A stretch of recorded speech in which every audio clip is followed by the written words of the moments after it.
बुंध्यापासून फांद्यांच्या शेंड्यापर्यंत तेथील वृक्ष फुलाफळांनी ओथंबलेले होते. त्यावर नाना रंगांचे असंख्य भ्रमरचित्र विचित्र आवाजात गुंजारव करीत होते आणि निरनिराळ्या प्रकारचे पक्षीगण मंजूळ स्वर आळवीत होते. तेथील मनोरम दृश्य पाहून महामायेच्या मनात तेथे थांबून काही काळ क्रीडाविहार करण्याची इच्छा उत्पन्न झाली.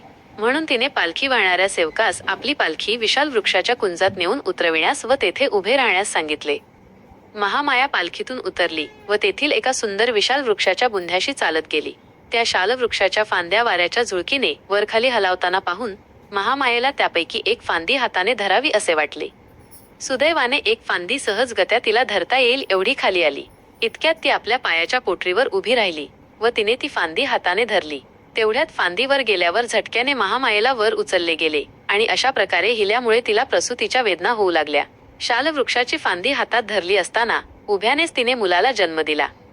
त्या मुलाचा जन्म ख्रिस्तपूर्व 563 या वर्षी वैशाखी पौर्णिमेला झाला.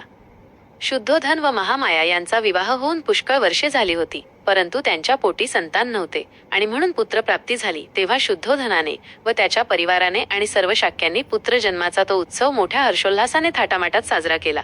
पुत्रजन्माच्या वेळी कपिलवस्तूचे राजपद भूषविण्याची पाळी शुद्धोधनाची होती.